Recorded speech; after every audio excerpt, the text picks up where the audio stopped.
Buenas tardes, hoy vamos a hablar de un escritor que se llama William Shakespeare. Él es inglés. Para ponernos en contexto, él nació a finales de 1500 y duró parte de 1600. Y en España, el siglo de oro español duró de 1400 a 1600. En el siglo de oro español está la época barroca en arquitectura, que se caracterizaba por el miedo al vacío, por lugares recargados y por los retablos de oro en las parroquias. Y en la poesía,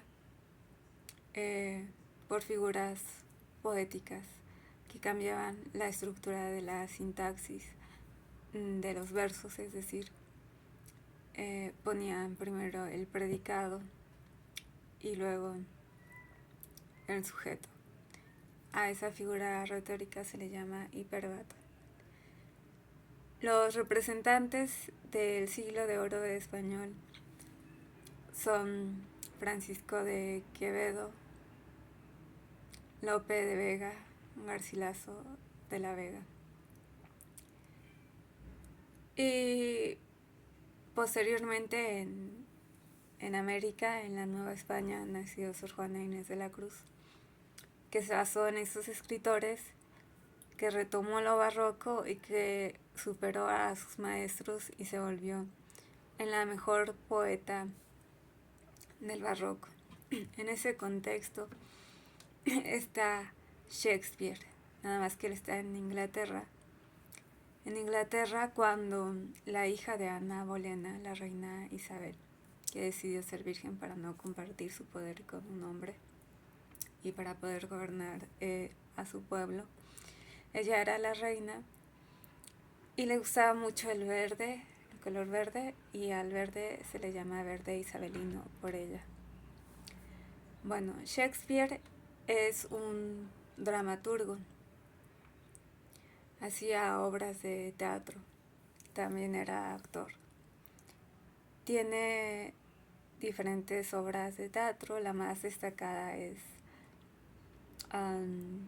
Romeo y Julieta, donde Romeo era un Montesco y Julieta una Capuleto, familias opuestas que se oponen a ese noviazgo y a ese matrimonio, y el final es fatal para los dos.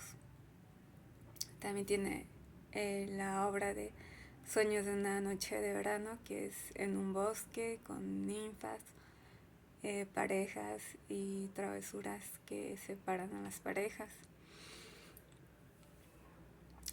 Y vamos a hablar de el rey Lear. El rey Lear era un rey de Inglaterra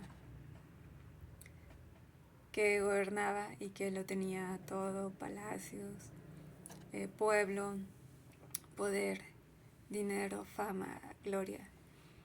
Y tenía 3 hijas. Y un día que estaban comiendo les preguntó: ¿quién me quiere más? Y 2 se apresuraron a decir que ellas lo querían más. Y Cordelia se quedó callada.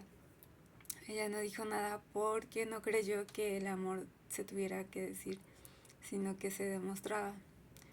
Pero el papá se enojó por su actitud de no haber dicho que lo quería y la desterró. Ella se queda sin dinero, sin casa, sin amigos, sin nada, y tiene que vagar por el mundo sola. A sus 2 hijas les dio reinos y les dio palacios, pero el pueblo se rebeló y la despojaron de su palacio al rey Lear, y se fue a vivir con una hija y vivió un tiempo, pero después la hija le dijo que su esposo quería que ella se fuera de su palacio, que no era bienvenido ahí y que se fuera con su hermana. Y se va al palacio de la otra hermana y ahí se queda un tiempo hasta que lo vuelven a correr. Y se da cuenta de que la única hija que lo había querido era Cordelia, la que fue desterrada, la que fue expulsada, la que fue exiliada. Y quiere remediar su error y la quiere encontrar y la quiere recuperar. Pero por las noticias del pueblo se da cuenta de que ella estaba en una cárcel, que estaba sentenciada a muerte y que la iban a matar, la iban a ejecutar. Y él quiere llegar a tiempo antes de su ejecución. Pero ya era muy tarde. Y en El Rey Lear, como en La vida de sueño de Garcilaso de la Vega, los dos se hacen estas preguntas que son muy semejantes. ¿Puede existir un árbol? Y yo que soy más ser humano tengo menos libertad, eso lo dice Calderón de la Barca. Y Shakespeare dice, puede existir un árbol y mi hija está muerta. Puede existir un animal y yo que soy más humano tengo menos libertad. Humana, sí, pensamos en mujer. Puede existir un animal y mi hija que es más humana no tiene vida.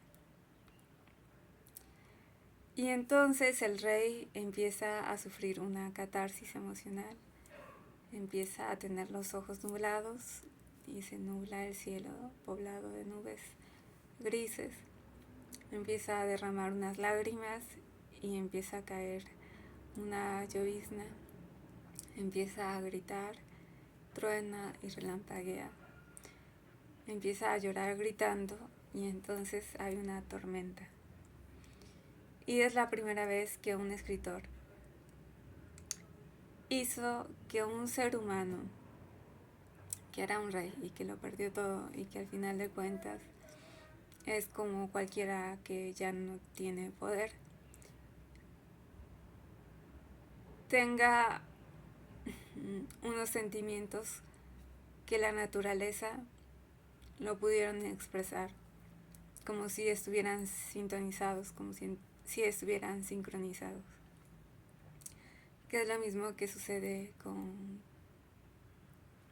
Carrie de Stephen King, que cuando ella se enoja empieza a destruir la ciudad porque tenía poderes sobrenaturales. Y hay otra obra que tiene Shakespeare, William Shakespeare, que es Cleopatra, en donde la reina egipcia visita Roma y tuvo relaciones sentimentales con dos emperadores y como su reinado de egipcia llega hasta Roma, llega hasta Italia. Y el final catastrófico de Cleopatra. Y bueno, pues nuestro tema de hoy fue Shakespeare, que también tiene algunos poemas que son muy hermosos. Nos vemos pronto.